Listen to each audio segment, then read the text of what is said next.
Hi ನಮಸ್ತೆ, welcome to my channel Short Circle. ಹೇಗಿದ್ದೀರಾ? ಎಲ್ಲ ಚೆನ್ನಾಗಿದ್ದೀರಾ ಅನ್ಕೋತೀನಿ. ಇವತ್ತಿನ ವಿಷಯ, ಇವಾಗ ಗಾಜ್ ಮನೇಲಿ ಐಟಮ್ಸ್ ಇರುತ್ತೆ, ಕೆಲವು ಟೈಮಲ್ಲಿ ಹೊಡೆದೋಗುತ್ತೆ.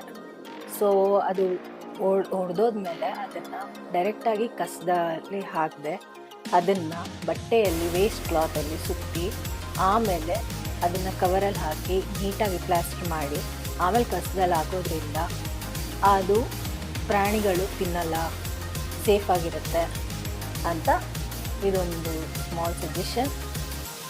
ಇಷ್ಟ ಆಗಿದೆ ಅನ್ಕೋತೀನಿ. ನೆಕ್ಸ್ಟ್ ವಿಡಿಯೋಲಿ ಸಿಗೋಣ. ಬಾಯ್.